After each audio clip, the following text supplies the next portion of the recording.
Hello friends, welcome you all.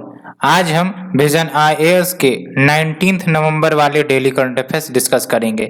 Discuss करने से पहले आप लोगों का कंप्लेन आ रहा था बिकॉज टाइमली वीडियोज अपलोड नहीं हो रहे थे। मैंने आपको बताया friends, I was very busy in completing one of the task, therefore time न मिलने के कारण मेरी मजबूरी थी कि हम वीडियोस आप लोगों को उपलब्ध नहीं करवा पा रहे थे। लेकिन हमने जो भी प्रीवियस वीडियोज है 18 नवंबर के 17 नवंबर के उसको टाइमली अपलोड कर दिया है। आप वीडियो के लेक्चर सीरीज में प्लेलिस्ट में जाके उसे विजिट कर सकते हो। एंड जैसा कि आपको पता है, we discuss an important quote before starting an article, before starting the discussion. तो let's see the quote as well. तो बेसिकली आज का काफी इंपॉर्टेंट कोट है, आप देख सकते हो। Today is your opportunity to build the tomorrow you want. आपको आज मिला है और इस आज के माध्यम से आप अपना कल का भविष्य तय कर सकते हो। आपको जो बनना है, जैसा बनना है, आप चाह कर बन सकते हो। फिर बाद में ये पछतावा नहीं होगा कि हम अगर ये कर लेते तो इतना अच्छा भविष्य होता, अगर हम ये सही एक्ट सही टाइम पर कर लेते तो the life should be more peaceful. तो दैट्स वाई सिंपली कहा जाए कि आपको आज का समय मिला है, आज में आपको वर्क करना है। जितना ज्यादा इंप्रूवमेंट कर सकते हो डे टू डे बेसिस पर, उतना ज्यादा बेनिफिट्स आपको मिलने वाली है। एक होता है कि हम बड़ा ऑब्जेक्टिव लेके चलते हैं कि हाँ हमें वो अचीव करने हैं। दूसरा तरीका ये है कि हम डेली बेसिस पे अपने टारगेट को सेट करते हैं और उसे कंप्लीट करने का प्रयास करते हैं। तो उसमें हमारा स्टीडली प्रोग्रेस होता जाता है और अल्टीमेटली जो हमने ब्रॉडर गोल सेट किया है उसे अचीव करने का वो भी कंप्लीट हो जाती है। That's why planning is very much necessary. और दूसरी इंपॉर्टेंट बात कि ज्यादा लंबे समय की प्लानिंग नहीं होनी चाहिए, बिकॉज आगे क्या अनिश्चितता आएंगी यू डोंट नो। इसलिए planning should be weekly, planning should be daily, so that आप उसे फॉलो करो और आप स्टेडली ग्रो करते रहो। आपका जो नॉलेज है वो स्टेडली ग्रो करते रहे एंड अल्टीमेटली जो आपने ब्रॉडर ऑब्जेक्टिव सेट कर रखा है उसे आप हासिल कर सको। आप लोगों के अंदर वो टैलेंट है, आप लोगों के अंदर वो हिम्मत है, आप लोगों के अंदर वो एनर्जी है जिसके माध्यम से आप अपने टारगेट को डेफिनेटली अचीव करोगे, इसमें कोई दुराई नहीं है। So enjoy your opportunity and focus on the present to make the future relevant, to make the future prosperous. So friends, आज के इस कोट में इतना ही। Hope this quote helps you and sorry because एक बार फिर से टाइमली वीडियोज उपलब्ध न कराने के लिए, लेकिन अब से इंश्योर किया जाएगा कि आप लोगों को वीडियोज अपलोड कराने में कोई डिले ना हो, आप लोगों को टाइमली प्रोवाइड कर दिया जाए। And let's start with our first discussion. RBI working group on digital lending moots law to regulate digital lending। अब सबसे पहली बात हम इसे सिलेबस पर नजर डालते हैं। तो ये जो आपका सिलेबस है बेसिकली इंडियन इकोनॉमी से रिलेटेड इश्यू के अंतर्गत आती है। आप यहाँ पर देख सकते हो डिजिटल लेंडिंग की जो परंपरा चल पड़ी है कोविड-19 लॉकडाउन के बाद एंड जो डिजिटल पेनिट्रेशन हुआ है इंडिया में, तो इसके कारण ये सब इश्यू आनी ही थी। तो उस इश्यू को हम डिटेल से डिस्कस करेंगे। आप यहाँ पर देख लो article number 1, Indian economy and issues related to planning, mobilisation of resources, growth, development and employment and inclusive growth and issues arising from it. अब सबसे पहली बात मुद्दे की करते हैं। डिजिटल लैंडिंग मतलब क्या होता है, आप हमें बताओ। यस, आपने सही सोचा। ट्रेडिशनल लैंडिंग में क्या होता है, एक फिजिकल बैंक होता है, हम उस बैंक के पास जाते हैं, अल्टीमेटली वो बैंक हमें लोन देता है और उसके बाद हमें टाइमली रिपेमेंट करने होते हैं आपके जो ड्यूज है, प्रिंसिपल है, इंटरेस्ट है, वो सब। लेकिन डिजिटल लेंडिंग में क्या होगा कि आपको बैंक जाने की जरूरत नहीं पड़ेगी, आपको चप्पल घिसाने की जरूरत नहीं पड़ेगी। अल्टीमेटली आपके पास मोबाइल होगा, स्मार्टफोन होगा और आपके पास जो भी वैलिड डॉक्यूमेंट्स होंगे, आप उस ऐप पर जो डिजिटल लेंडिंग प्रोवाइड करेगी ये सब आप डालोगे, अपलोड करोगे, वेरिफिकेशन होगा और आपको लोन सैंक्शन हो जाएंगे। लेकिन क्या इतना मजेदार चीज है? बिल्कुल नहीं। इसमें बहुत सारे कंसर्न्स हैं। कंसर्न्स को अगर आपको समझनी है तो एक डिस्कवरी प्लस जो एक चैनल आता है उस पर जो भी मेजर इश्यूज आए थे डिजिटल लैंडिंग के, जो कस्टमर ने फेस किए थे, वो सारे के सारे अच्छे तरीके से हाईलाइट किए। आप चाहो तो आधा या 1 घंटे की सीरीज है उसे देख सकते हो, जो काफी ज्यादा क्लियरिटी आपको डिजिटल लैंडिंग से या डिजिटल लैंडिंग के टॉपिक पर मिल जाएगी। तो उसी कंसर्न को ध्यान में रखते हुए एक प्रॉपर लॉ लाने की बात की जा रही है कि किस प्रकार से हम डिजिटल लैंडिंग को रेगुलेट करें, बिकॉज जितनी बेनिफिट इससे नजर आ रही है उतने हार्मफुल कंसर्न्स भी नजर आ रहे हैं इसके। तो ये जो आपका आरबीआई का वर्किंग ग्रुप सेटअप की गई डिजिटल लैंडिंग के ऊपर, तो बेसिकली इसका जो मोटो है कि किस प्रकार से जो डिजिटल लैंडिंग प्रोवाइड करने वाले ऑनलाइन प्लेटफॉर्म में मोबाइल ऐप्स हैं उनके लिए सेपरेट लेजिस्लेशन लाया जाए, सो दैट डिजिटल लैंडिंग का जो सिस्टम भारत में डेवलप हो रहा है उस पर निगरानी रख सके, उसका रेगुलेशन किया जा सके। एंड अदर मेजर रिकमेंडेशन जो आरबीआई के वर्किंग ग्रुप ने बताए हैं, तो पहली बात तो ये कि nodal agency and regulatory organisation set up किया जाए जो technological credentials various digital lending agency की हैं, कि भाई साहब वो कंपनी ऑफ ओरिजिन क्या है या फिर उसकी टेक्नोलॉजी क्या है जिस के माध्यम से वो ऑपरेट करता है, जिस माध्यम से वो डाटा को स्टोर करता है, वो सारे के सारे टेक्नोलॉजिकल क्रेडेंशियल वेरीफाई किए जाएंगे डिजिटल लैंडिंग एजेंसी की। क्योंकि आपको ही पता है बहुत सारे डिजिटल लैंडिंग एजेंसी फेक होते हैं, आपके डॉक्यूमेंट स्टोर कर लेंगे एंड अल्टीमेटली आपको लोन भी नहीं मिलेगा, फिर प्राइवेसी का कंसर्न आ जाता है एंड ब्लैकमेलिंग जैसी समस्याएं आने लगती है। That's why proper verification of the credential of the digital lending agency होनी चाहिए, ये एक मेजर रिकमेंडेशन आया। दूसरी इंपॉर्टेंट बात, एक प्रॉपर लेजिस्लेशन लाया जाए सो दैट जो इलीगल लैंडिंग एक्टिविटीज हो रही हैं, इलीगल लैंडिंग एक्टिविटीज यानी कि वैसे लैंडिंग एक्टिविटीज जो in according to the law नहीं है, उसको प्रिवेंट किया जाए। कैसे? तो जो अनरेगुलेटेड लैंडिंग एक्टिविटीज एक्ट, ये जो लाया जाएगा banning of unregulated lending activities act, उसको इंट्रोड्यूस करके, तो separate legislation to prevent illegal lending. और फिर आपका जो नेक्स्ट है कि आरबीआई एक कंप्लायंस इश्यू करेगा जिसमें जो भी बेसलाइन टेक्नोलॉजी स्टैंडर्ड फॉलो किए जाने हैं लैंडिंग कंपनीज को, डिजिटल लैंडिंग कंपनीज को, उसको फॉलो करने होंगे, तभी जाके वो डिजिटल लैंडिंग ऑफर कर सकेंगे, अदरवाइज डिजिटल लैंडिंग नहीं अलाउ किया जाएगा। तो कंप्लायंस का पालन करना पड़ेगा डिजिटल लैंडिंग एप्स को, ऑनलाइन एप्लीकेशन को। एंड ये काफ़ी ज़्यादा इंपॉर्टेंट है कि जो डाटा है, फॉर एग्जांपल मैंने लोन लिया डिजिटल लैंडिंग ऐप से और उसके लिए हमने डॉक्यूमेंट डाले, ठीक है, तो उससे डाटा जनरेट हुआ हमारे जो भी डॉक्यूमेंट्स का है, तो वो सारे के सारे डाटा जो है वो उन सर्वर्स में स्टोर किए जाने हैं which is located in India, ठीक है। अदरवाइज आप समझ सकते हो ये काफी ज्यादा पर्सनल इंफॉर्मेशन होते हैं, नाम पता सब कुछ इसमें होता है, और अगर ये लीक हो जाता है आउटसाइड इंडिया, अगर इस डाटा का एक्सचेंज होता है तो बाद में काफी ज्यादा कंसर्न्स जो कंज्यूमर्स हैं, बोरोवर्स हैं, सिटीजन से उनको फेस करने पड़ सकते हैं। तो ये काफी ज्यादा इंपॉर्टेंट प्रोविजन रिकमेंड की गई है कि जो डाटा है उसको स्टोर किए जाने चाहिए in the servers which is located in India. And दूसरी इंपॉर्टेंट बात, एंटी प्रीडेटरी लैंडिंग पॉलिसी लाने की जरूरत है। सबसे पहली बात तो प्रीडेटरी लैंडिंग मतलब क्या होता है? प्रीडेटरी लैंडिंग कहीं ना कहीं उस प्रकार की लैंडिंग को कहोगे कि लैंडिंग तो कर रही है जो भी लैंडर्स है, जो भी लोन प्रोवाइडर्स है, लेकिन वो काफ़ी ज़्यादा हाई इंटरेस्ट रेट, और अगर आप जो अपना ड्यू है वो पे नहीं कर पाए तो काफ़ी ज़्यादा हाई फीस चार्ज किया जाएगा, जो कहीं ना कहीं कंज्यूमर्स को, कस्टमर्स को मुश्किल में डाल देता है। अगर वो रिपेमेंट नहीं कर सके तो फ़ोन कॉल्स, ब्लैकमेलिंग, ये सब चीज़ें होने लगती हैं। इसीलिए इस प्रकार के जो प्रीडेटरी लैंडिंग है उनको कंट्रोल करने के लिए एंटी प्रीडेटरी लैंडिंग पॉलिसी लानी है, और ये हर एक लेंडर बनाएगा बेस्ड ऑन द कैरेक्टरिस्टिक्स जो आरबीआई डिफाइन करेगी। यानी कि आरबीआई एक ब्रॉडर मॉडल ला के रख देगा, और इस मॉडल के आधार पर जो भी लेंडर होंगे, जो भी डिजिटल लेंडर होंगे, उनको एंटी प्रेडेटरी लैंडिंग पॉलिसी लानी होगी।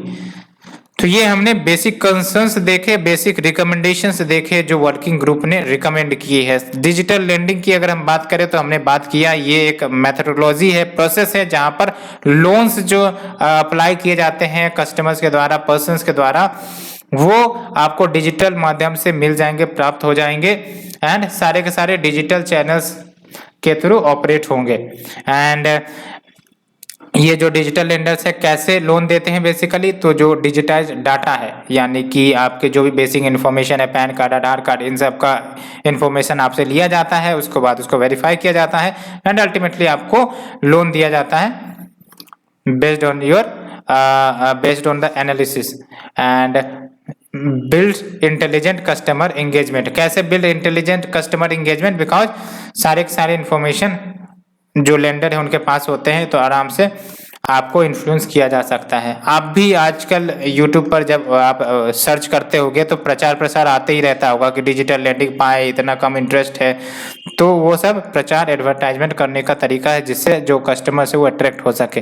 एंड ये जो आपका डिजिटल लेंडिंग है इसमें 3 प्लेयर्स आपके इन्वॉल्व है। पहली बात तो आरबीआई रेगुलेटेड एंटिटीज, यानी कि जो आपका लेंडिंग इंस्टीट्यूशन है उसमें 3 प्लेयर्स आ जाते हैं। पहली बात तो आरबीआई रेगुलेटेड एंटिटी जैसे बैंक्स हैं, एनबीएफसीज हैं, ये सब बेसिकली आरबीआई के सुपरविजन में काम करते हैं। दूसरा है अनरेगुलेटेड एंटिटीज एंड तीसरा है आपका अनरेगुलेटेड एंटिटीज। तो हमें किस पर रोक लगानी है? अनरेगुलेटेड एंटिटीज पर। ये जो आपके डिजिटल लेंडर्स आ रहे हैं नए नए कंपनी, और ये आपको पता होगा कि फॉरेन कंपनी जैसे चाइनीज कंपनी ये सब ज्यादा इन सब चीजों में इंगेज है, बिकॉज ये डाटा स्टोर करते हैं और लालच देकर बाद में लेट फीस कलेक्ट करते हैं जो काफी ज्यादा अनइथिकल होता है। तो unregulated entities including the third party service provider, ये तीसरा हो गया आपका, हमें इसको रेगुलेट करने की जरूरत है।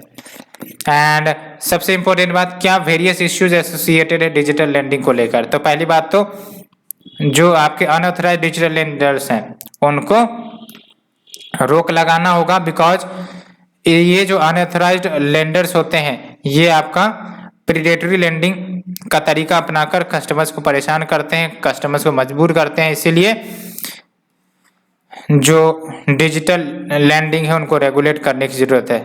एंड दूसरा डाटा प्राइवेसी का कंसर्न आ जाता है। कैसे? बिकॉज ये सब इंफॉर्मेशन लेने के बाद हो सकता है डाटा का मिसयूज किया जाए, इन कंपनीज के द्वारा डाटा को बेच दिया जाए, जो कि काफी ज्यादा पर्सनल एंड सेंसिटिव डाटा होता है, तो डाटा प्राइवेसी का इशू आएगा। ठीक है। एंड तीसरी इंपॉर्टेंट बात, जैसा कि हमने बताया, प्रीडेटरी लेंडिंग, जिसमें आपका इंटरेस्ट रेट ज्यादा चार्ज लिए जाते हैं, ज्यादा फीस कलेक्ट किए जाते हैं एंड एग्रेसिव कलेक्शन। और सबसे इम्पोर्टेंट बात यह भी कि जब आप डिजिटल लेंडिंग करते हो तो आप परमिशन देते हो अपने मोबाइल फोन को एक्सेस करने के लिए। तो अगर वो ब्रांडेड ऐप नहीं है तो मान के चलो क्या होगा कि सारे के सारे इन्फॉर्मेशन आपका एक्सट्रैक्ट किया जाएगा मोबाइल से, जो काफी ज्यादा खतरनाक और घातक साबित हो सकता है। इवन आपके सारे के सारे कॉन्टेक्ट डिटेल्स एक्सट्रैक्ट कर लिए जाते हैं, और अगर आप टाइमली पेमेंट पर लोन नहीं देते हो तो जो आपके कॉन्टेक्ट नंबर से उनको कांटेक्ट किया जाता है और उनके माध्यम से आपको परेशान करवाया जाता है। तो ये सारे के सारे मैं इसलिए बोल पा रहा हूँ because I watch the discovery plus series, जिसमें डिजिटल लैंडिंग के जो क्या कंसर्न है वो रिफ्लेक्ट होते हैं। तो आर्टिकल नंबर 1 डिस्कस करने के बाद let's move to the article number 2। Supreme court का स्टेटमेंट आ चुका है कि जो sexual intent not a skin to skin contact, ये काफी ज्यादा इंपॉर्टेंट है पोस्को एजल्ट केस में। तो आपने सुना होगा कि बॉम्बे हाई कोर्ट ने कुछ महीने पहले, 1 साल पहले आई थिंक सो, कि एक जजमेंट दिया था, और उस जजमेंट के अनुसार जो व्यक्ति थे which was accused of charges under the POCSO act, उसको बाइज्जत बरी कर दिया था। और ये कहा गया था चूंकि कोई डायरेक्ट फिजिकल कांटेक्ट नहीं हुआ इस व्यक्ति का, that is skin to skin contact नहीं हुआ with sexual intent without penetration, thereby कोई चार्ज नहीं बनते हैं। तो फिर ये मामला गया सुप्रीम कोर्ट में, और सुप्रीम कोर्ट ने अब फैसला दिया है, ये सारे के सारे जो रूलिंग्स थे बॉम्बे हाई कोर्ट के उसको क्वैश कर दिया है। तो सुप्रीम कोर्ट का क्या फैसला आया है थोड़ा सा ऑब्जर्वेशन करेंगे, लेकिन सबसे पहले सिलेबस की तरफ मूव करते हैं। तो जो आपका आर्टिकल नंबर 2 है, देख सकते हो GS paper 2 mechanism, laws, institutions and bodies constituted for the protection and betterment of vulnerable section, तो इसके अंतर्गत कवर होंगी। तो बेसिकली सुप्रीम कोर्ट का जो ऑब्जर्वेशन आया है इसमें उन्होंने जो टच टर्म है which is mentioned in section 7 of the POCSO act, इसमें साफ साफ कह दिया है कि इसमें डायरेक्ट टच या फिर इनडायरेक्ट टच दोनों शामिल है। और अगर बाय द वे जो बॉम्बे हाई कोर्ट का फैसला आया था इसमें उन्होंने इनडायरेक्ट टच को रिकॉग्नाइज नहीं किया था, लेकिन सुप्रीम कोर्ट ने इनडायरेक्ट टच को भी रिकॉग्नाइज कर दिया है। और आप समझ सकते हो कि अगर इनडायरेक्ट टच रिकॉग्नाइज नहीं किए जाते तो एक प्रकार से लेजिटिमाइज परमिशन मिल जाता, जिसके तहत अनएक्सेप्टेबल बिहेवियर जो पर्सन कर सकते थे वो लीगलाइज हो जाते, जो कहीं ना कहीं चाइल्ड की डिग्निटी एंड चाइल्ड की ऑटोनॉमी को अंडरमाइन करता। तो कहीं ना कहीं एक sense of security to the child फिर से वापस आई है।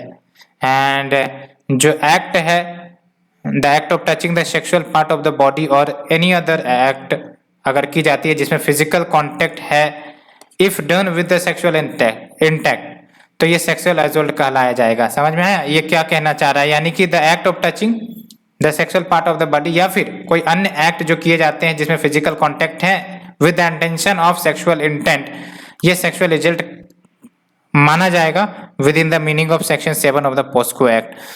तो ये आपका स्टेटमेंट सुप्रीम कोर्ट की तरफ से आया है। एंड अगर हम बात करें पोस्को एक्ट 2012 की तो इसके बेसिक प्रोविजन को डिस्कस करते हैं। तो जो पोस्को एक्ट 2012 लाया गया था इसका बेसिक एम वही था कि जो चिल्ड्रन है उनको प्रोटेक्ट किया जा सके from the offences of sexual assault, sexual harassment and pornography as well. And इसके तहत स्पेशल कोर्ट को इस्टेब्लिशमेंट करने की बात कही थी सो दैट जो केसेस आते हैं इसके अंतर्गत उसका ट्रायल फास्ट हो सके एंड जल्द हो सके और न्याय मिल सके। एंड फॉर एग्जाम्पल अगर कोई केस आता है चाइल्ड सेक्सुअल अब्यूज का तो उसको डिस्पोज करना होगा within 1 year from the date of offence is reported. Let's say कि आज अगर कोई ऑफेंस रिपोर्ट की गई है तो उसके 1 साल के भीतर भीतर जो केस है उसको डिस्पोज करना पड़ेगा इस स्पेशल कोर्ट के द्वारा। तो टाइम लिमिट कहीं ना कहीं सेट की गई थी, लेकिन यहाँ पर भी डिस्क्रिपेंसी है वो इसलिए बिकॉज अभी भी timely disposition of the case नहीं हो पा रहे।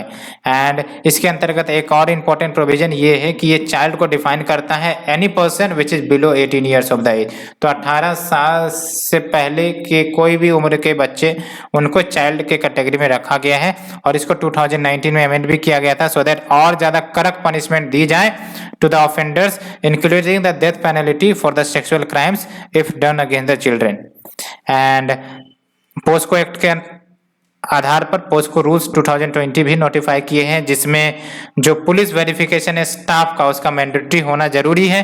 एंड स्टेट गवर्नमेंट को अपने अपने राज्य में चाइल्ड प्रोटेक्शन पॉलिसी लाने की जरूरत है एंड कैपेसिटी बिल्डिंग की जाए पुलिस पर्सनल की एंड फोरेंसिक एक्सपर्ट्स की भी सो दैट जो वेराइटीज ऑफ केसेस है उनको आसानी से हैंडल कर सके एंड एक भी कसर छोड़ा ना जा सके ऑफेंडर्स को बेसिकली सजा दिलाने में, बिकॉज डिले हो जाता है अगर टाइमली बेसिस पर रिपोर्ट या फिर आपका नहीं आ पाते हैं तो। And periodic training of the stakeholders यानी कि जो भी स्टेक होल्डर इन्वॉल्व है उनको ट्रेनिंग दी जाए कि कैसे हैंडल करना है, कैसे बच्चे को बेसिकली केयर प्रोवाइड करनी है। तो ये सब कुछ इंपॉर्टेंट रूल्स नोटिफाई किए गए थे। तो we discussed the article number 2 and certain issues related to it. Let's move to the next article. Competition Commission of India इन्होंने कुछ इंपॉर्टेंट फाइंडिंग्स निकाली है on the market study of India pharma sector. तो भारतीय जो pharma sector है, pharma sector यानी कि दवाई का जो सेक्टर है, दवाई एंड रिलेटेड मेडिसिन का जो सेक्टर है उनसे रिलेटेड कुछ इंपॉर्टेंट फाइंडिंग्स निकल कर आई है। तो देख सकते हो क्या की हाईलाइट है। सबसे इंपॉर्टेंट बात आपको ये समझना पड़ेगा कि भारत में out of pocket in expenditure health care के सेक्टर में काफी ज्यादा होता है। आउट ऑफ पॉकेट एक्सपेंडिचर यानी कि डिस्पाइट की गवर्नमेंट की सर्विसेज है, हेल्थ केयर सर्विसेज है और वहां पर फ्री इलाज हो सकता है, लेकिन फिर भी हमें हमारे जेब से पैसे खर्च करने पड़ते हैं। ये हुआ आपका आउट ऑफ पॉकेट एक्सपेंडिचर जब आपको जेब से पैसे खर्च करने पड़े तो उसको हम क्या कहेंगे, आउट ऑफ पॉकेट एक्सपेंडिचर। तो सबसे पहली बात तो हम सिलेबस को लुक ऑन करते हैं। ये जो आपका आर्टिकल नंबर 3 है, it is covered under issues related to development and management of social sector या services related to the health। तो हेल्थ से रिलेटेड आपका ये मुद्दा है। एंड आप देख सकते हो पहला की हाईलाइट क्या है इस स्टडी से जो निकल कर आ रही है कि जो फार्मास्यूटिकल्स है, फार्मास्यूटिकल्स यानी कि मेडिसिन ड्रग्स, ये सब जो कंपोनेंट हैं फार्मास्यूटिकल के, ये लगभग 43.2% कंट्रीब्यूट करते हैं total out of pocket expenditure को on the health in India. यानी कि अगर 100 रुपये हेल्थ पर खर्चा हो रहा है तो मान के चलो 43 रुपीज के आसपास ये दवाई और आपका मेडिसिन में खर्च कर दी जाती हैं, जो पेशेंट के पॉकेट से खर्च की जाती है। तो कहीं ना कहीं ये इंडिकेट कर रहा है कि डिस्पाइट गवर्नमेंट की स्कीम चलती है, उसके बावजूद जो खर्च किया जाता है पेशेंट के द्वारा वो काफी ज्यादा है। तो ऐसे में क्या होता है कि जो गरीब परिवार है उनके पास पैसे की कमी हो जाती है कि वो दूसरे सेक्टर में इंक्लूडिंग द फूड वो एज वेल एज लाइवलीहुड को सस्टेन कर सके। क्योंकि अगर कोई गरीब बीमार होता है तो मान के चलो अगर 43.2% उनको जेब से खर्च करने पड़ रहे हैं तो आप समझ सकते हो कि ये मैनेज किया जाएगा एक समय न खाना खाए हुए। तो इस प्रकार से आपका ये सिस्टम चल रहा है। एंड दूसरी इंपॉर्टेंट बात ये कि जो आउट ऑफ पॉकेट एक्सपेंडिचर है लगभग 62.7% of total health spending in the country, कि जो भी गवर्नमेंट खर्च करती है हेल्थ के क्षेत्र में 62.7% ऑफ दैट आपका OOPE के अंतर्गत आ जाता है। यानी कि कहीं ना कहीं गवर्नमेंट की जो हेल्थ स्पेंडिंग है वो भी सफिशिएंट नहीं है सो दैट वो आउट ऑफ पॉकेट एक्सपेंडिचर को रोक सके। एंड भारत में generics dominate pharmaceutical sale. Generic मतलब जो जनरल दवाइयाँ होती है, एक तो ब्रांडेड होती है, तो ब्रांडेड तो काफी ज्यादा कॉस्टली होती है तो उसको एसेस कर पाना मुश्किल होता है क्योंकि पैसे की दरकार ज्यादा होती है। दैट्स वाई जेनेरिक जो मेडिसिन है वो डोमिनेट करती है फार्मास्यूटिकल सेल्स में। एंड ये भी कहा गया है कि online sales of the medicine, online distribution of the medicine as well as offline modes दोनों को एग्जिस्ट करेंगे, लेकिन ऑनलाइन शेयर जो है वो आने वाले समय में बढ़ने ही वाली है, खासकर उन मेडिसिन की जो क्रोनिक कंडीशंस के हैं जैसे हार्ट, लंग्स, ठीक है, कैंसर, ये सब की जो दवाइयाँ हैं वो ऑनलाइन पोर्टल पर ज़्यादा बिकेंगी। तो ये बातें कही गई हैं। और आपने भी सुना होगा कि जब से लॉकडाउन या लॉकडाउन हुई उसके बाद मेडिसिन जो है या फिर ई फार्मेसी का जो स्कोप है काफी ज्यादा बढ़ गया। आपने भी 2-3 कंपनीज की नाम सुनी होंगी जो ई फार्मेसी सुविधा प्रोवाइड करती हैं, आपके घरों में आपको दवाइयाँ प्रोवाइड करती है without going physically to the market. And ये जो ई फार्मेसी है ये आपका 2 मेजर मॉडल्स के अंतर्गत ऑपरेट करती है भारत में। पहली बात तो inventory based model. Inventory based model में क्या होता है कि जो जिसका दवाई है वही आपका ऑनलाइन सर्विसेज प्रोवाइड करता है, बेचता है। फॉर एग्जांपल जैसे अगर कोई ब्रांडेड प्रोडक्ट ले लो, जैसे फॉर एग्जांपल कोई हिमालयन कंपनीज है जो face cream and various product बनाती है, तो उसी का प्रोडक्ट है और अगर वही अपने पोर्टल पर बेच रही है तो हो गया इन्वेंट्री बेस्ड। लेकिन मार्केट प्लेस बेस्ड मॉडल में क्या होता है, जस्ट लाइक आपका जो अमेजन है, फ्लिपकार्ट है, वो सब मार्केट प्लेस बेस्ड मॉडल है जहां पर क्या होता है वो सिर्फ इंटरमीडिएरी का काम करता है जो बायर और सेलर को कनेक्ट कर देगा और बीच में वो अपने कमीशन लेते हैं। तो ये डिफरेंस हुआ inventory based model and market place based model. And जो आपका ई फार्मेसी है वो अभी फिलहाल तो मार्केट प्लेस बेस्ड मॉडल पर ज़्यादा बेसिकली ऑपरेट हो रही हैं, जहां पर ऑनलाइन फार्मेसीज जो है वो आपका इंटरमीडिएरी टेक्नोलॉजी प्लेटफॉर्म का रोल निभाती है, जैसा कि मैंने आपको बताया, यानी कि बायर्स और सेलर्स को कनेक्ट करने का काम करती है, बीच में अपना कमीशन लेती है।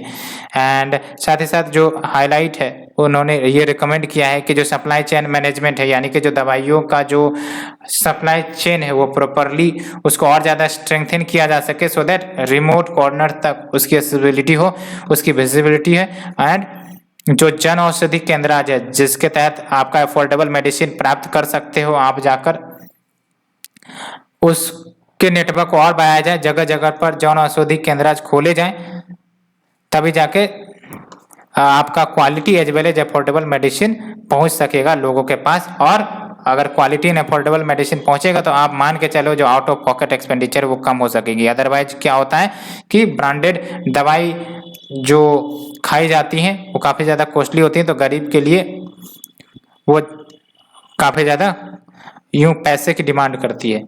And study aims to assist the pharmacy market, ये जो स्टडी की गई फार्मास्यूटिकल मार्केट की स्टेटस को जानने के लिए, सो दैट जो हमारा ऑब्जेक्टिव है कि अफोर्डेबल मेडिसिन प्रोवाइड की जाए सारे लोगों को, उसके ऑब्जेक्टिव्स को अटेंड किया जाए। अभी देख सकते हो अगर हमने ये जो स्टडी की, इससे पता चला कि हाँ आउट ऑफ पॉकेट एक्सपेंडिचर काफ़ी ज़्यादा होते हैं और उसका कुछ कारण भी हमने बताया। एंड अब इस डाटा का इस्तेमाल गवर्नमेंट कर सकती है और जगह जगह पर जन औषधि केंद्र खोल सकती है। एंड साथ ही जो भी कंसर्न्स इसमें बताए गए हैं, जो भी सॉल्यूशन बताए गए उसको इम्प्लीमेंट किया जा सकता है। तो basically this study aims to assist the pharmacy market in India कि वो अफोर्डेबल मेडिसिन के जो टारगेट है उसको अचीव करे। एंड अगर हम बात करें फार्मास्यूटिकल स्टेटस क्या है भारत में, तो लार्जेस्ट प्रोवाइडर है जेनेरिक ड्रग सप्लाई का ग्लोबल लेवल पर, है ना। भारत सस्ते में दवाएं बनाकर मैन्युफैक्चर कर बेचता है और इंडिया में तो बेसिकली बनता ही है, साथ ही साथ ये एक्सपोर्ट भी अच्छे लेवल पर करते हैं। तो फार्मास्यूटिकल इंडस्ट्री हमारा बैकबोन है अगर देखा जाए तो। एंड ग्लोबली इंडिया तीसरे नंबर पर आता है in terms of pharmaceutical production by volume, and value के आधार पर 14th नंबर पर आता है। एंड इकोनॉमिक सर्वे 2020 के अनुसार जो डोमेस्टिक मार्केट है वो 3 टाइम्स आने वाले 10 सालों में ग्रो करेंगे। तो इकोनॉमिक सर्वे 2021 का ऑब्जर्वेशन, डोमेस्टिक मार्केट जो है फार्मास्यूटिकल सेक्टर का वो 3 टाइम बढ़ने वाले हैं in the next decade. And फिर देख सकते हो सिग्निफिकेंट स्कीम्स क्या चलाए जा रहे हैं फार्मास्यूटिकल सेक्टर में, तो प्रोडक्शन लिंक्ड इंसेंटिव स्कीम चलाया जा रहा है फार्मास्यूटिकल सेक्टर्स के लिए, सो दैट जो भी कंपनी जो इंडिया में प्रोड्यूस करे, मैन्युफैक्चर करे और बेनिफिट PLI स्कीम का उठाए। And scheme for promotion of medical devices park, तो ये फिर ये स्कीम है आपका। फिर pharmaceutical promotion and development scheme चलाई जा रही है। प्रधानमंत्री भारतीय जन औषधि परियोजना भी है आपका। तो ये सब आपके कुछ स्कीम्स है फार्मा सेक्टर में। तो ये हमने आर्टिकल नंबर 3 डिस्कस किया। Let's move to the article number 4। तो बेसिकली आप देख सकते हो draft notification issued proposing amendment to the coastal regulation zone notification 2019। तो आपका जो कोस्टल रेगुलेशन जोन 2019 का नोटिफिकेशन है उसमें कुछ अमेंडमेंट सजेस्ट किए गए। सबसे पहली बात तो आपको कोस्टल रेगुलेशन जोन को समझना पड़ेगा। तो कोस्टल रेगुलेशन जोन एक डिमार्केटेड एरिया होता है अराउंड द कोस्टल रीजन, जहां पर डेवलपमेंट को, इंफ्रास्ट्रक्चर को रेगुलेट किए जाते हैं in the sense of environmental protection, marine protection, and उसके लिए वेरियस जोन में डिमार्केट किया जाता है कोस्टल रीजन को। और कैसे डिमार्केट किया जाता है उसके लिए आप ये जो प्यारा सा चित्र है आप उसको देखो, मैं इसको जूम कर रहा हूँ, ये आप यहाँ देखो, है ना। पहली बात तो ये आपका वाटर है हमारा, ठीक है, इसको रेड कलर में ले लेते हैं। ये जो है आपका वाटर है, ठीक है। अब यहाँ से आप चले आओ 500 मीटर तक, तो ये पूरा एरिया को रेगुलेट किया जाता है under the coastal regulation zone, ठीक है। एंड अब ये पूरा का पूरा एरिया को डिमार्केट किया गया है डिफरेंट जोन में, and based on the zone उस प्रकार से एक्टिविटीज को अलाउ या फिर डिसअलाउ किए जाते हैं। फॉर एग्जाम्पल आप देख सकते हो ये जो आपका नो डेवलपमेंट जोन दिख रहा होगा। नो डेवलपमेंट जोन में क्या होता है, किसी भी प्रकार का डेवलपमेंट नहीं होगा यहाँ पर, और ये एक्सटेंड करता है आपका हाई टाइड लाइन से 50 मीटर तक। तो ये आपका हाई टाइड लाइन है। हाई टाइड लाइन का मतलब क्या हुआ कि जब हाई टाइड का समय होता है तो जो वाटर लेवल जहाँ तक पहुँचती है उसको हम हाई टाइड लाइन कहते हैं। लो टाइड लाइन का मतलब क्या होता है, जब वाटर रिसीड करती है because of the low tide, तो वो वाला जो डिमार्केशन बनता है फॉर एग्जांपल दिस, तो ये आपका लो टाइड लाइन होती है। और ये जो आपका बीच का एरिया है वो इंटर टाइडल जोन होता है, ठीक है। तो बेसिकली हाई टाइड लाइन से 15 मीटर ऑनवर्ड्स आपका नो डेवलपमेंट जोन होता है। फिर आपका CRZ 3 वाला इलाका होता है, तो ये सब हम डिटेल से डिस्कस करेंगे बेसिकली। तो आपको एक बेसिक ओवरव्यू मिल गया आपका कोस्टल रेगुलेशन जोन के बारे में एंड द डिमार्केटेड एरियाज के बारे में, CRZ1, CRZ2, CRZ3, CRZ4, ये सब आपका इसके अंतर्गत आता है। आप देख सकते हो 1 2 3 4, ठीक है। एंड बेसिकली ये जो नोटिफिकेशन इश्यू करी जाती है कोस्टल रेगुलेशन जोन के लिए, वो आपका इन्वायरमेंटल प्रोटेक्शन एक्ट 1986 के तहत की जाती है, ठीक है। एंड क्या की चेंजेस प्रपोज की गई हैं, तो पहली इंपॉर्टेंट बात ये कि अगर CRZ एरिया में, कोस्टल रेगुलेशन जोन वाले एरिया में प्रोडक्शन किया जाता है ऑयल एंड नेचुरल गैस का, या फिर वहाँ पर कुछ इस्टेब्लिश की जाती हैं इससे रिलेटेड एंड एक्सप्लोरेटरी ड्रिलिंग की जाती है वहाँ पर, तो उनको प्रायर CRZ क्लियरेंस नहीं लेने पड़ेंगे। समझ में आ रहा है? फॉर एग्जांपल आपका ये एरिया है, यहाँ पर लेट्स से कि हमें तेल निकालना है और यहाँ पर हम कोई आपका ड्रिलिंग ऑपरेशन कर रहे हैं, तो यहाँ पर अब जब ये आपका नोटिफिकेशन लागू हो जाएगा, अभी ड्राफ्ट स्टेज में है, तो फिर प्रायर CRZ नोटिफिकेशन लेने की जरूरत नहीं होगी। तो कहीं ना कहीं यहाँ पर डेवलपमेंट को ज़्यादा फोकस किया जा रहा है as compare to the environmental concern, आप यहाँ पर देख सकते हो, ठीक है। तो वही बात निकल कर आ रही है। And purely temporary and seasonal structures, जो भी टेम्पोररी और सीजनल स्ट्रक्चर्स बनाए जाएंगे फॉर द ऑपरेशंस, इसको रिटेन किए जाएंगे during the monsoon season with adequate precaution as well. And यहाँ पर आप देख सकते हो एक इम्पॉर्टेंट प्रोविजन कि जब तक इंटीग्रेटेड आइलैंड मैनेजमेंट प्लान नहीं तैयार कर लिया जाता है रेस्पेक्टिव स्टेट या फिर यूटीज के द्वारा, तब तक आपका CRZ नोटिफिकेशन 2011, यहाँ पर देख लो CRZ नोटिफिकेशन 2011 वाला ऑपरेट होगा, ठीक है। एंड जो सैंड बार्स हैं, सैंड बार्स जो कि डिपोजिशनल फीचर होती हैं, जो सी वेव्स डिपॉजिट करती हैं, तो जो सैंड बार्स है इंटरटाइडल एरियाज में, उसको रिमूव अगर किया जाता है तो बेसिकली वो ट्रेडिशनल कोस्टल कम्युनिटीज के ही द्वारा किया जाएगा, वो भी मैनुअल मेथड के माध्यम से, ठीक है। और ये सैंड बार बेसिकली क्यों बेसिकली एक्सट्रैक्ट किए जाते हैं, रिमूव किए जाते हैं, तो इसका इस्तेमाल होता है कंस्ट्रक्शन क्षेत्र में, दैट्स वाई। और ये कोस्टल कम्युनिटीज के लाइवलीहुड को भी एड करती है अगर देखा जाए तो यहाँ पर उनके इनकम को सिक्योर करने के लिए ये प्रोविजन लाने की बात है कि जो सैंड बार इंटरटाइडल एरियाज में रिमूव किए जाएंगे वो ट्रेडिशनल कम्युनिटीज के ही द्वारा की जाएंगी, वो भी मैनुअल मेथड के माध्यम से। एंड अगर हम बात करें CRZ की, तो CRZ मैंने आपको बताया एक डेडिकेटेड जोन होता है like the coastal stretches of seas, bays, estuaries, creeks, rivers and back water, जो टाइडल एक्शन से इन्फ्लुएंस होते हैं, और ये अप टू 500 मीटर तक एक्सटेंड करती है from the high tide line. मैंने आपको बताया है इस डायग्राम में, ये आपका हाई टाइड लाइन है और हाई टाइड लाइन से 500 मीटर आपका CRZ के अंतर्गत आता है, ठीक है। And land between the low tide line and high tide line, ये आपका CRZ में आता है। तो कौन कौन सा हो गया आपका CRZ में, एक तो ये हो गया आपका 500 metre from the high tide line, फिर ये वाला जो इलाका है ये भी हो गया आपका, और ये वाला भी इलाका हो गया 12 nautical miles from the low tide line. तो ये सब आपके CRZ रेगुलेशन में आते हैं, ठीक है। एंड जो CRZ that is coastal regulation zones जो डिक्लेयर की जाती हैं, वो मिनिस्ट्री ऑफ इन्वायरमेंट के द्वारा डिक्लेयर की जाती है, याद रखना, स्टेट गवर्नमेंट के द्वारा नहीं डिक्लेयर की जाती हैं, और वो जो डिक्लेयर की जाती है under the environment protection act 1986। And CRZ regulation 2019 जो लाई गई है, उसका बेसिक एम यही है कि सस्टेनेबल डेवलपमेंट हो सके based on scientific principle. And इसके लिए सेपरेट कैटेगरीज है CRZ3 के लिए, यानी कि we have the CRZ1, CRZ2, CRZ3 की बात करें तो इसमें आपका CRZ3A आ जाता है, CRZ3B आ जाता है। यहाँ पर आप डायग्राम में देख सकते हो, यहाँ पर आप देख सकते हो ये आपका CRZ3A है, CRZ3B है। डिफरेंस क्या है बेसिकली, तो रेगुलेशन में कुछ बेसिकली अंतर होते हैं। एंड ये जो आपका, हाँ, तो CRZ-3 में क्या होता है, इसको क्लासिफाई की गई है based on the population density, ठीक है। रूरल एंड अर्बन एरियाज को डिफरेंटली बेसिकली गवर्न किए जाते हैं and it is based on the population of the coastal areas. And CRZ-4 की बात करें तो जो आपका 12 nautical miles from the low tide line जो अभी हमने डिस्कस किया, ये है आपका, देख सकते हो है ना, CRZ-4 12 nautical miles from this है, तो ये आपका CRZ-4 के अंतर्गत होता है।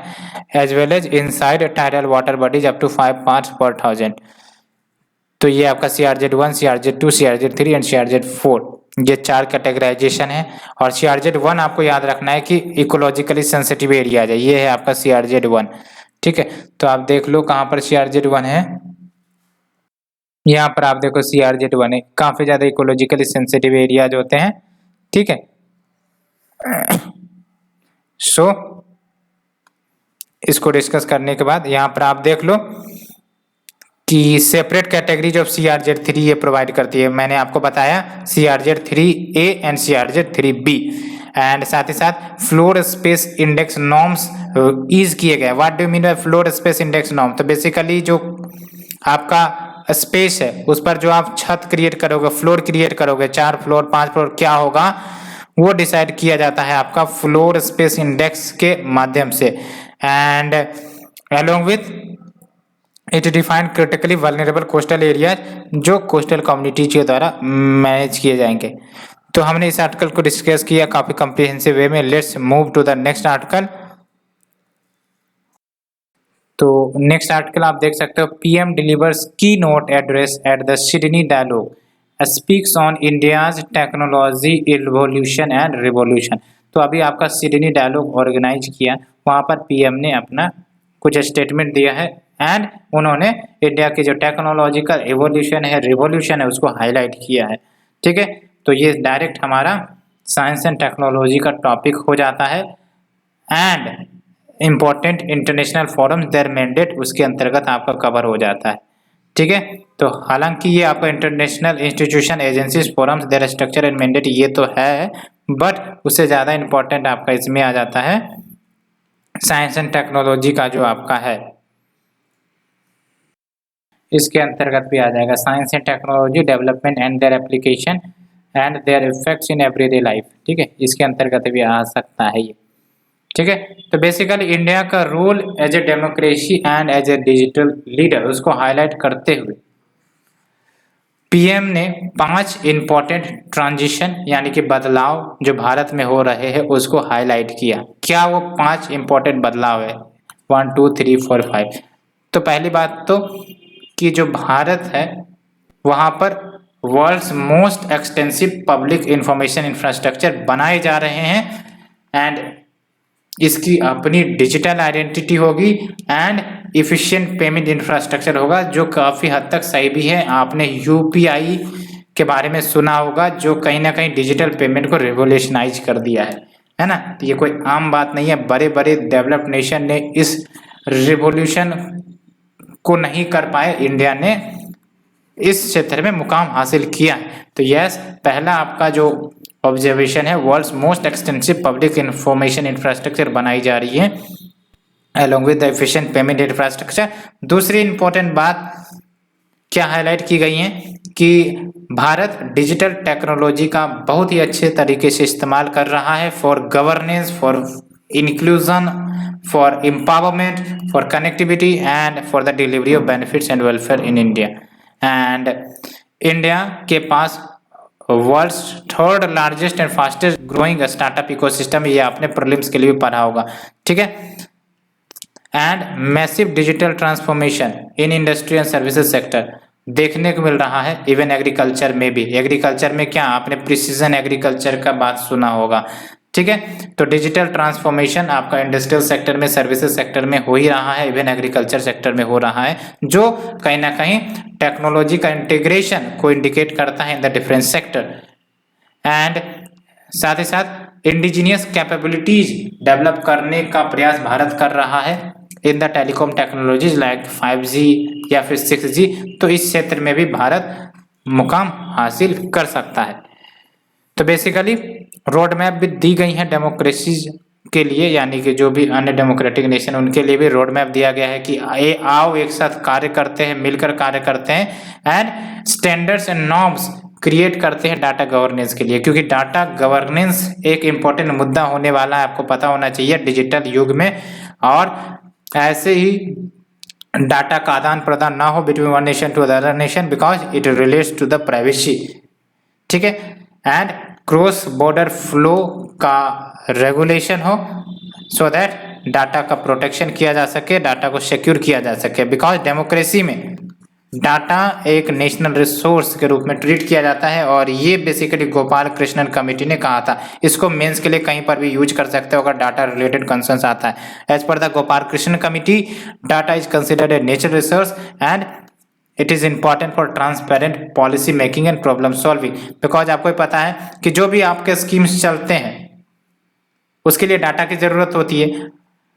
एंड फॉर एग्जाम्पल कितने के पास बैंक अकाउंट है, नहीं है, इस प्रकार की डाटा अगर होती है तो हम पता चल सकते हैं कि फाइनेंशियल इंक्लूजन कितना हुआ, कितनों के पास जो डायरेक्ट बेनिफिट ट्रांसफर की फैसिलिटी जो एसेस की जा सकती है, तो बहुत सारे यूज किए जा सकते हैं, ठीक है, प्रॉब्लम सॉल्विंग में इस्तेमाल किए जा सकते हैं।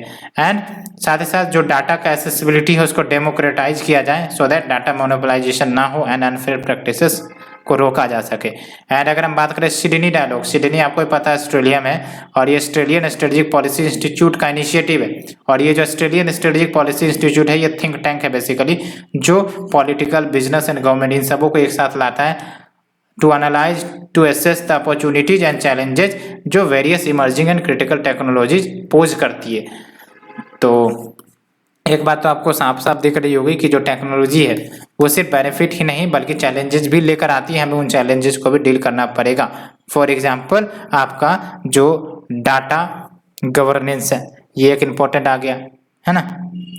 तो हमने इस आर्टिकल को डिस्कस किया। Let's move to the next article. Ministry of Panchayati Raj organizes conference to celebrate 25th year of पेशा एक्ट। तो जो आपका Panchayat extension to schedule areas act जो 1996 में लाई गई थी उसका 25th ईयर्स हो चुका है, और उसके लिए उसी की खुशी में कॉन्फ्रेंस ऑर्गेनाइज की गई। एंड इस कॉन्फ्रेंस में क्या क्या की हाईलाइट्स हुए हैं वो आपको जानने हैं, क्योंकि लोकल सेल्फ गवर्नमेंट एक इम्पॉर्टेंट टॉपिक है आपके मेंस में, क्वेश्चन आते ही है, ठीक है। तो सबसे पहले सिलेबस की तरफ आते हैं हम। आपको ही पता है जो पंचायती राज इंस्टीट्यूशन है इसको कॉन्स्टिट्यूशनल दर्जा प्राप्त हो चुका है 73rd एंड 74 CAA के माध्यम से, जो 93-94 में लाई गई थी, ठीक है। तो ये आपका कहा गया आर्टिकल नंबर 1। हाँ, आर्टिकल नंबर 6 आपका इसके अंतर्गत Indian constitution evolution, features, amendments, significant provisions and basic structure इसके अंतर्गत कवर होगा, ठीक है। तो जो आपका पेशा एक्ट है that is Panchayat extension to schedule areas act, इसको 1996 में लाया गया था सो दैट जो पंचायती राज इंस्टीट्यूशंस के प्रोविजन है, आपको पता है पंचायती राज तो 73rd 74th अमेंडमेंट एक्ट के माध्यम से 1993 के बाद से आने लगे थे, लेकिन जो आपके शेड्यूल 5 एरियाज है वहां पर ये इम्प्लीमेंट नहीं हो सके थे because these were schedule areas. और यहाँ पर अगर इम्प्लीमेंट करना है तो सर्टेन अमेंडमेंट्स लाने ही पड़ते सो दैट वो वहाँ के कल्चर, वहाँ के जो कस्टम्स है उनके अकॉर्डिंग्स हो। दैट्स वाई उसी को फुलफिल करने के लिए जो आपका पेशा एक्ट है वो इनेक्ट किया गया 1996 में to extend the provision of Panchayati Raj which comes under part 9 of the constitution to the schedule area, to the 5th schedule area। 5th schedule area में 10 स्टेट्स आते हैं, ठीक है, ये बात याद रखनी है। एंड क्या की हाईलाइट है, तो एक इंपॉर्टेंट हाईलाइट निकल कर आया जो पेशा एक्ट के परफॉर्मेंस को बताता है। पहली बात तो ये कि बेसिकली स्टडी की गई Panchayat extension to schedule areas act, यानी कि पेशा एक्ट के इम्प्लीमेंटेशन की स्टडी की गई आंध्र प्रदेश, गुजरात, छत्तीसगढ़, झारखंड, ओडिशा में जो 2010 में कंडक्ट की गई थी। तो इसमें पता चला कि जो पेशा एक्ट है वो काफ़ी सटीक तरीके से इम्प्लीमेंट नहीं है, यानी कि इम्प्लीमेंटेशन इश्यू है। दैट्स वाई जो भी प्रोविजंस पेशा एक्ट में किए गए हैं वो आपका प्रॉपर इम्प्लीमेंट नहीं किए जा रहे हैं। एंड 4 राज्य झारखंड, छत्तीसगढ़, मध्य प्रदेश, ओडिशा, ये सब आपके शेड्यूल 5 में आते हैं। इन्होंने अभी तक पेशा रूल्स भी फ्रेम नहीं किया। जब रूल्स ही फ्रेम नहीं किया है तो आप समझ सकते हो इम्प्लीमेंटेशन की बात ही अलग है। एंड इस एक्ट ने बहुत सारे एडवांसमेंट किए थे कि किस प्रकार से जो लाइवलीहुड है ट्राइबल्स की, ट्राइबल कम्युनिटीज की, उनमें एडवांसमेंट किया जाए। लेकिन देख सकते हो बहुत सारे चैलेंजिंग गैप्स निकल कर आ रहे हैं। पहली बात तो यही कि प्रॉपर इम्प्लीमेंटेशन हो ही नहीं रहा है, तो फिर ये गैप्स फिलअप होंगे कैसे। और एक इम्पॉर्टेंट फैक्ट यहाँ से निकल कर आ रहा है, 4 राज्य जिन्होंने तो पेशा रूल्स बनाया नहीं, तो ये कहीं ना कहीं डिमेरिट्स को हाईलाइट करता है। एंड अगर हम बात करें साइलेंट फीचर ऑफ पेशा एक्ट की, तो पहली बात तो ये जो आपका पेशा एक्ट है वो काफी ज्यादा wider power and authority gram sabha and panchayat को प्रोवाइड करता है। ठीक है, for example regulation of the tribal areas, ठीक है, कस्टम्स, वो सब आपका ग्राम सभा पंचायत डिसाइड करता है। लेकिन सबसे इंपॉर्टेंट बात ये कि ये जो आपका पेशा एक्ट है ये साफ साफ कहता है कि कोई भी लेजिस्लेशन अगर स्टेट गवर्नमेंट लेकर आती है, सेंट्रल गवर्नमेंट लेकर आती है, in respect to this areas, वो इन अकॉर्डेंस होनी चाहिए वहाँ की कस्टमरी लॉ, वहाँ की सोशल एंड रिलीजियस प्रैक्टिसेस के अनुसार and traditional management practices of the community resources. Along with ये स्टेट गवर्नमेंट को डायरेक्ट करता है कि वो पावर एंड अथॉरिटी प्रदान करे सो दैट जो ग्राम सभा है एंड पंचायत है वो अच्छे से एज एन इंस्टीट्यूशन फंक्शन कर सके, और जो भी फंक्शंस इनको दिए गए हैं उसको ये अच्छे से परफॉर्म करवा सके। बिकॉज अगर पावर इनको दी नहीं जाएंगी, अथॉरिटी दी नहीं जाएंगी, तो कहीं ना कहीं इनकी जो फंक्शन है वो लिमिटेड होगी, और जो बेसिक ऑब्जेक्टिव है, मेजर ऑब्जेक्टिव है पेशा एक्ट का, वो फुलफिल नहीं हो सकेगा। एंड सारे 10 state which have the 5th schedule areas tag, उनको स्टेट पंचायती राज एक्ट्स लाने पड़ेंगे। और वो 10 स्टेट कौन है? आंध्र प्रदेश है, छत्तीसगढ़ है, गुजरात है, हिमाचल प्रदेश है, झारखंड है, मध्य प्रदेश है, महाराष्ट्र है, उड़ीसा है, राजस्थान है, तेलंगाना है। ठीक है, एंड अगर हम बात करें क्या है चैलेंज इन द इम्प्लीमेंटेशन, पहली बात तो पेशा के बारे में अवेयरनेस ही नहीं है कि इसके अंतर्गत क्या प्रोविजन आते हैं, और बेसिकली जो ट्राइबल कम्युनिटीज है वो आपका वेल अवेयर्ड नहीं है। दूसरी इंपॉर्टेंट बात, लिमिटेड अकाउंट ऑटोनॉमी, यानी कि ग्राम सभा एंड पंचायत को पावर देने का काम तो स्टेट गवर्नमेंट ही करती है, लेकिन ऑटोनॉमी बहुत ही कम ऑटोनॉमी दी गई है। तो यहाँ पर दूसरा कंसर्न आ जाता है। तीसरा, जो इम्प्लीमेंटेशन है पेशा एक्ट की, उसका जो निगरानी है वो उनके हाथों में दी गई है जिनको प्रॉपर अंडरस्टैंडिंग नहीं है ट्राइबल कल्चर की। तो जिनको प्रॉपर अंडरस्टैंडिंग है उनको दी जाए, सो दैट वो प्रॉपर अंडरस्टैंड कर सके implementation of the PESA act की। इससे प्लस यानी कि पॉजिटिवनेस हुई है या फिर कुछ चैलेंजेस अभी भी है। Along with lack of institutional mechanism and enabling in ecosystem, institutional mechanism नहीं है कि अगर कोई दिक्कतें आती है तो कैसे सॉल्व करे। एंड नॉन कंप्लायंस और violation of the provisions under the PESA act, and gap तो है ही है इन द एडेप्टेशन ऑफ पेशा act in the letter and spirit. क्यों? अभी हमने देखा स्टेट जो है उन्होंने पेशा रूल्स पे फ्रेम नहीं किए, तो yes there is a gap in adoption of पेशा act in letter and spirit. तो ये सब कुछ चैलेंजर, यही सब आपको पूछा जाएगा, इतना भी आप लिख देते हो तो आपको मार्क्स मिल जाएंगे। There is lack of awareness about the PESA among the tribal community, there is limited autonomy given to the gram sabha and panchayat at the lower level, and there is overseeing या फिर रेगुलेटरी इश्यूज, बिकॉज जो regulate करेगा, जो oversee करेगा इसके implementation को, उनको proper understanding है ही नहीं ट्राइबल कल्चर की, तो उन्हें अपॉइंट किया जाए जिनकी प्रॉपर अंडरस्टैंडिंग है ट्राइबल कल्चर की। And we have the lack of institutional mechanism and enabling ecosystem, we have the non compliance of the provision under the PESA act, या फिर वायलेशन की जाती है पेशा एक्ट प्रोविजन की। And we have the gap in adoption of PESA in letter and spirit. तो ये हमने 5 के 6 आर्टिकल डिस्कस किए आज बैक टू बैक। हो फ्रेंड्स, आपको ये अच्छी लगी हो तो प्लीज लाइक से सब्सक्राइब जरूर करें। Thank you friend, thank you very much.